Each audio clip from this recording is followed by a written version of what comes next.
안녕하세요. 경자입니다. 지난번에 미국 증시에 투자하는 커버드콜 종목들에 대해서 말씀을 드렸었는데요.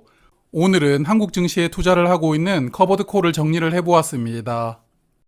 현재 국내 상장되어 있는 커버드콜 종목 중에서 매달 분배를 하는 월배당 종목은 총 8종목이 있습니다. 이 중에서 한국 시장에 투자를 하는 종목이 4개인데요.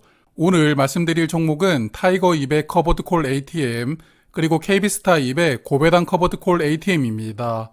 나머지 두 종목 중에 여기 타이거 배당 프리미엄 액티브는 상장한 지 얼마 되지 않아서 성과를 분석하기가 어려웠고요. 그리고 여기 OTM 종목은 잠시 후에 말씀을 드리겠지만 커버드콜로 분류하기가 조금 어려운 특징을 가지고 있습니다. 그래서 오늘은 종목 이름이 ATM으로 끝나는 이 두 종목을 자세하게 파악해 보도록 하겠습니다. 먼저 커버드콜 전략의 장점과 단점을 간단하게 파악하면서 시작할 텐데요. 커버드콜의 장점은 분배금이 많다는 점이죠. 분배금을 많이 받을 수 있을 뿐만 아니라 오늘 말씀드리는 종목들은 매달 분배금을 받을 수 있는 월배당 종목들이거든요. 그러므로 나는 많은 분배금을 받는 게 가장 중요하다라고 생각하는 분들에게 안성맞춤인 상품입니다. 하지만 장점이 있으면 반대편에서는 단점이 있을 수밖에 없는데요. 가장 큰 단점은 장기간 보유하게 되면 주식 가치는 조금씩 하락한다는 단점이 있습니다. 그래서 커버드콜은 횡보하는 시장에서 투자를 할 때는 가장 유리한 전략이 될 수 있고요. 주가가 상승하는 장이라면 상승분만큼은 주가가 올라가지 못하는 단점이 있습니다. 그리고 주식시장이 하락하는 시기에는 커버드콜이라고 해도 별 수가 없으니까요. 하락장이라면 투자를 잠깐 쉬는 게 가장 베스트라고 볼 수가 있을 겁니다. 그래서 제가 조금 전에 커버드콜의 장점으로 횡보하는 시장에서 유리하다는 말씀을 드렸었는데요. 한국 시장 별명으로 박스피라는 단어를 들어본 적 있으실 겁니다. 상단과 하단이 박스 안에 갇혀 있다고 코스피를 박스피라고 부르게 되었는데요. 여기 종합주가 지수를 보면 2020년까지는 주가 움직임이 거의 없습니다. 그러다가 코로나 때 주가가 크게 상승하였고요. 이후에 다시 급락을 했다가 그래도 작년에는 어느 정도 반등하는 흐름이 나왔습니다. 그래서 커버드콜은 시장이 우상향하고 있는 미국보다 한국 시장에 적합한 전략이 아닌가 생각도 되었는데요. 잠시 후에는 미국 종목과 비교를 해보면서 성과는 어떤지 살펴보도록 하겠습니다. 자, 그런데 ETF는 종목 이름에서 해당 종목의 특징을 발견할 수가 있는데요. 일단 종목 이름을 살펴보면 두 종목 모두 끝에 ATM이라는 단어가 붙어 있습니다. 그리고 KB스타의 경우에는 이름 중간에 고배당이라는 단어가 들어 있습니다. 그래서 먼저 이 두 가지 단어에는 어떤 의미가 있는지 살펴보겠습니다. 먼저 커버드콜은 ATM과 OTM으로 구분이 됩니다. ATM은 at the money, OTM은 out of money의 약자인데요. 우리가 경제학 박사가 되려고 투자를 하는 것은 아니기 때문에 이 두 가지 단어의 특징만 간단하게 정리를 해보았습니다. 먼저 ATM은 옵션 프리미엄 가격이 높습니다. 그래서 분배금을 많이 줄 수가 있지만 투자하는 종목의 주가가 상승하더라도 상승분이 대부분 주가에 반영되지 못한다는 단점이 있습니다. 그리고 OTM은 반대로 옵션 프리미엄 가격이 낮습니다. 그러므로 분배금은 적게 주지만 투자 종목의 주가 상승분이 어느 정도는 주가에 반영된다는 장점을 가지고 있는데요. 그래서 전형적인 커버드콜의 특징을 보여주는 종목들은 ATM이라고 볼 수가 있습니다. OTM의 경우에는 커버드콜보다는 지수를 추종하는 패시브 종목 성격을 더 많이 가지고 있습니다. 타이거 200 커버드콜 5% OTM이라는 종목을 보면 커버드콜임에도 불구하고 23년에 매달 평균 27원만 분배를 해주었거든요. 그러다 보니까 분배율이 2.6%로 다른 커버드콜에 비해서는 아주 낮습니다. 그러므로 이 종목은 이름에 커버드콜이라는 게 들어있지만 마지막이 OTM이라는 단어 때문에 다른 커버드콜과는 다른 성격을 보여주게 되니까요. 이 종목은 커버드콜이 아니라 지수를 추종하는 종목에 가깝다. 이렇게 생각을 하시면서 접근하시는 게 좋다고 봅니다. 자, 그러면 ATM과 OTM에 대해서는 아주 초보적인 시각으로 특징을 간단하게 정리를 해보았는데요. 제가 주목을 해야 된다고 했던 또 다른 단어가 하나 더 있었죠. KB스타에 들어있던 고배당 때문에 두 종목은 투자 종목에서 큰 차이를 보여주게 됩니다. 먼저 타이거 커버드콜은 코스피 200 종목을 투자하는데 삼성전자를 가장 많이 담고 있고요. 또한 자사 ETF인 타이거 200을 두 번째 비중으로 담고 있습니다. 그러다 보니까 코스피 200에서 큰 비중을 차지하고 있는 삼성전자 비중이 아주 높게 설정이 되어 있고요. 그리고 옵션 매도를 위한 선물을 세 번째 비중으로 투자를 하고 있습니다. 그런데 반면에 KB스타의 경우에는 이름에 고배당이 들어있었죠. 한국 종목 중에서도 배당금을 많이 주는 종목들을 담고 있는데요. 가장 큰 비중은 S51인데 3%입니다. 그러므로 특정 종목의 비중이 크지 않게 최대한 분산해서 담고 있고요. 또한 옵션 매도를 위한 선물에 2.2% 정도만 투자를 하고 있습니다.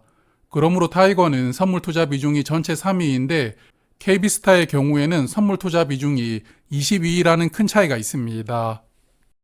그래서 두 종목은 분배금을 마련하는 방식에서 차이가 있을 것이라고 생각합니다. 타이거 200 커버드콜의 경우에는 분배금 대부분을 옵션 매도로 마련을 하고 있고요. 일부 종목들의 배당금도 합쳐져서 분배금을 지급합니다. 그런데 KB스타의 경우에는 옵션 매도보다는 투자하는 종목들의 배당금 비중이 더 클 것이라고 예상이 되었습니다. 그런데 제가 왜 예상된다고 말씀을 드렸냐면 타이거의 경우에는 제가 직접 투자를 해본 적이 있거든요. 그렇기 때문에 확신할 수가 있지만 KB스타는 직접 투자를 해본 경험이 없습니다.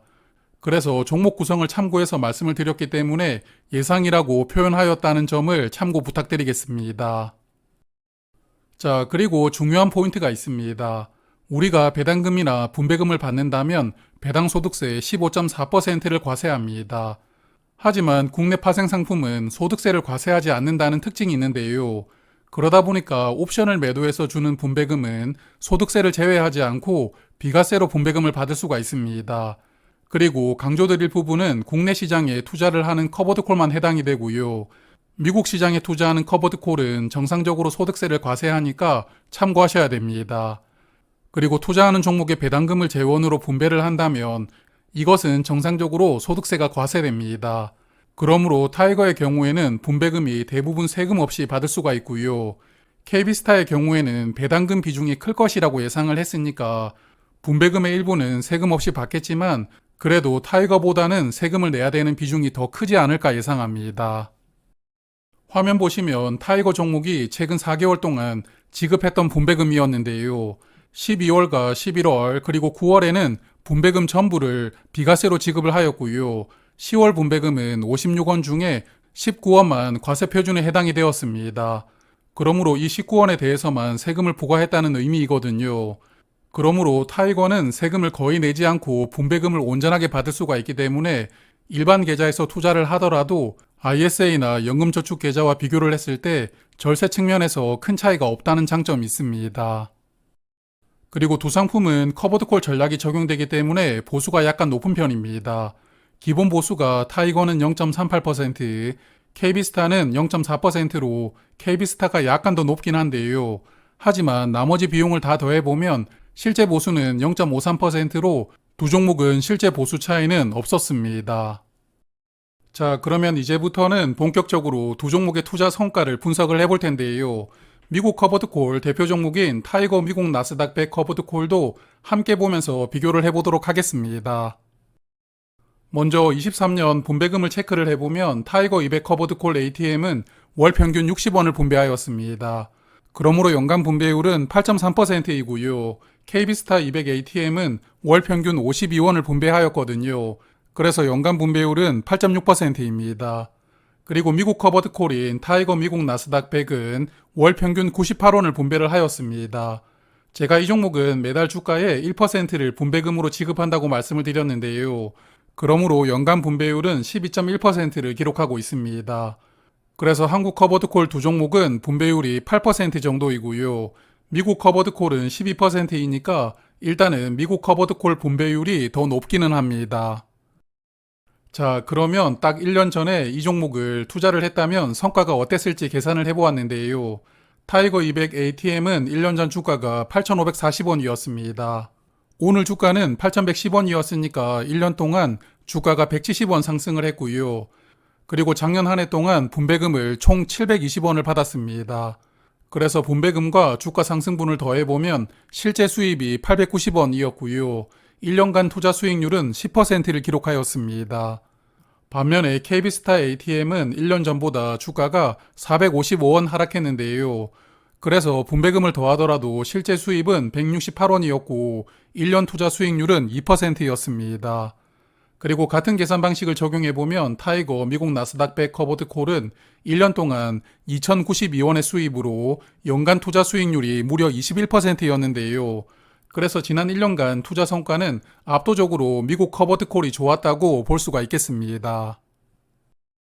자, 하지만 시간을 6개월로 단축을 시켜보면 결과가 달라집니다. 타이거 200 ATM은 6개월 전 주가가 8,460원이었습니다. 그래서 6개월 전보다 주가가 250원 상승했고요. 그리고 지난 6개월 동안 359원 분배금을 받았으니까 실제 수입은 609원입니다. 그러므로 이 종목을 6개월 전에 투자를 하신 분들은 반년 동안 투자 수익률이 7% 나왔고요. 마찬가지 계산 방법을 적용해보면 KB스타 ATM은 6개월 투자 수익률이 10%였습니다. 그리고 타이거 미국 나스닥 커버드 콜은 고작 수익률이 3%였거든요. 그래서 1년으로 비교를 해보면 미국 커버드 콜이 가장 좋았지만 최근 6개월로 좁혀보면 KB스타 200 커버드 콜 성과가 가장 좋았습니다. 그렇기 때문에 커버드 콜도 결국 주식이거든요. 어느 시점에 투자를 하느냐에 따라서 성과가 크게 달라질 수가 있다고 보입니다. 특히 미국 커버드 콜의 경우에는 시장 흐름도 살펴야 되겠지만 환율도 주가에 영향을 크게 주거든요. 그러므로 시장 흐름과 환율 둘 다 고려하시면서 투자를 하실 필요가 있습니다. 자, 그리고 이번에는 지수를 추종하는 종목과 비교를 했을 때 투자 성과는 어땠을지 궁금하더라고요. 그래서 코스피 200을 패시브로 추종하는 타이거 200과 국내 커버드콜 두 종목의 1년 투자 성과를 비교를 해보았습니다. 패시브 종목인 타이거 200은 1년 전 주가가 31,450원이었습니다. 그리고 오늘 주가는 34,950원으로 마감이 되었는데요.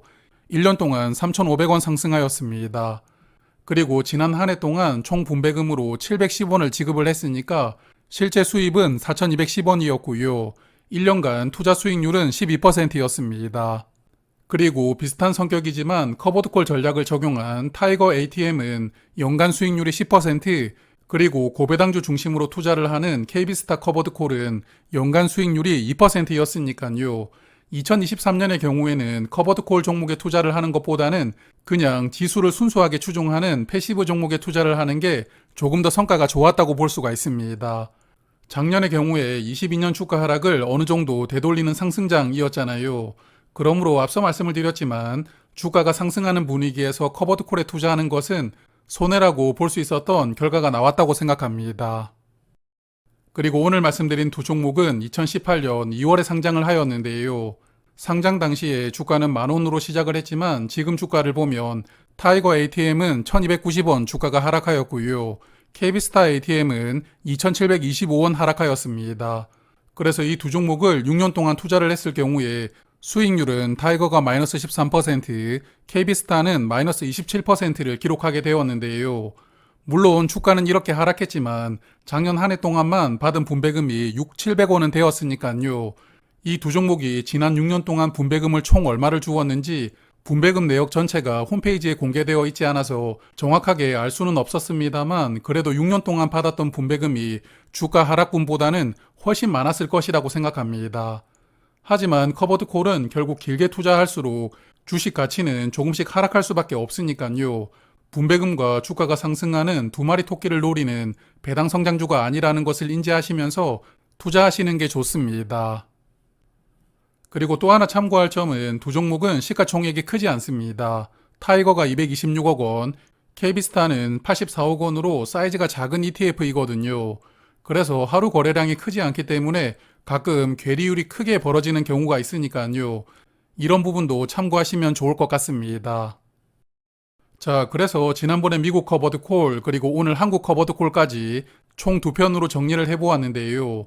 제가 정리를 해보면서 생각한 것은 결국 커버드콜은 메인 상품으로 투자할 만한 종목은 아니라는 것을 강조를 드리고 싶습니다.